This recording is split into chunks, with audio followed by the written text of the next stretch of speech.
they always have a very big problem with Palestinians engaged in nonviolent resistance, because when they use or resort to their usual brutal force, it doesn't look good in the international media.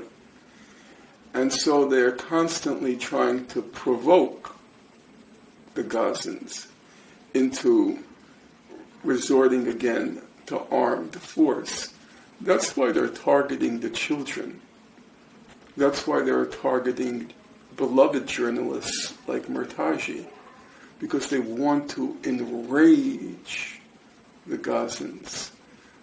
That as Hamas holds back, as Islamic Jihadi holds back, as they had another militant group inside, as they absorb all the brutal, vicious Israeli provocations, the New York Times weighs in and it says that the Palestinians in Gaza are posing a lethal threat to Israel. Kites. They say that the Palestinians are flying kites which are somehow going to burn down Israel. Because Hamas refuses to fire the quote-unquote rockets, which are not even rockets, so they don't have that pretext. So the Israeli propagandists on the New York Times, like Isabel Kirshner, so now they've conjured a new pretext. These kites, which they say are going to burn Israel to the ground. Because Hamas refuses to fire the quote-unquote rockets, which are not even rockets, so they don't have that pretext. So the Israeli propagandists on the New York Times, like Isabel Kirshner, so now they've conjured a new pretext. These kites, which they say are going to burn Israel to the ground. When I hear about the world abandoning, I can't help but think of the fate of my family during World War II, and how afterwards my late mother used to say, she said, I could understand the Nazis. She used to say, we all have the beast in us. And their beastliness came out. But she said, I can't understand the rest of the world who stood silent. That part, she said, I cannot grasp. And it's the same thing with the Palestinians. They're doomed. The world abandoned them. The world abandoned them. And alone, they can't do it. They can't do it alone. It's a horrible story. I hate to say it. I think they did their best during the Great March of Return, but there were too many people who were prepared to stab them in the back. When I hear about... That's what the Holocaust has become. It's become the chief weapon for mobilizing hysteria to wage war. Now, isn't that an irony? That's what the Holocaust is today, a shakedown racket and a weapon, an ideological weapon to wage war. Hezbollah is Hitler, Hamas is Hitler, Ahmadinejad is Hitler. Peter, whenever you say I'm ready to speak. Okay, I think, Norman, I think we've gotten your point there. The same thing. I don't see the reason to get excited about Holocaust deniers. First of all, I don't know what a Holocaust denier is. I don't. Because some people say if you deny that the centrality of the 6 million Jews being killed and you try to bring in other groups of people, you become a Holocaust denier. Other people say if you deny the centrality of the gas chambers, you become a Holocaust denier. And then the question of the numbers, how many were killed? Well, those are statistical, scholarly questions. Why can't we just answer a number with a number and present our sources? Or do we just go through the numbers? We evaluate, assess.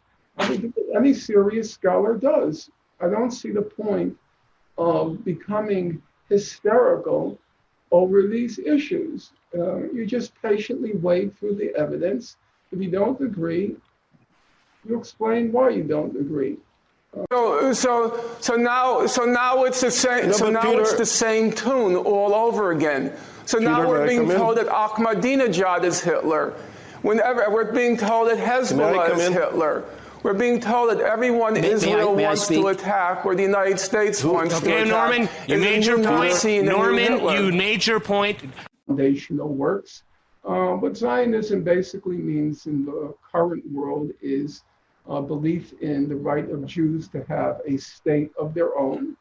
And underpinning that is our notions of Jewish superiority and Jewish supremacy. That to me is, roughly speaking, don't want to get into details, but roughly speaking, it's become an ideology of Jewish supremacy, and its main political manifestation is the goal of a Jewish state, or to preserve a state for the Jews, even at the expense of non-Jews in that Jewish state. So I think it's much more useful if you want to communicate a message that has resonance in the broad public and doesn't turn them off or turn them indifferent, to specify exactly what we're talking about. Do you believe Jews have the right to a state of their own, which renders non-Jews in that state second-class citizens, and in the ideal situation, would want to see all the non-Jews vanish? Do you believe in that idea? I think if you pose the question in those terms, you're much more likely to first elicit a reaction from a broad public, and most likely the answer is going to be a no. That kind of setup is unacceptable. They have no right of self-defense. They only have one right. They have the right to leave, to pack up their bags and leave. Building this wall with one goal, to keep their Jewish majority. They want that Jewish majority, and they want all the land. But they don't want the people. They just want their Jewish majority and the land. That's the story of Israel. This state has gone too far. It's gone too far. It's become a crackpot state, a lunatic state. That is the population of Israel.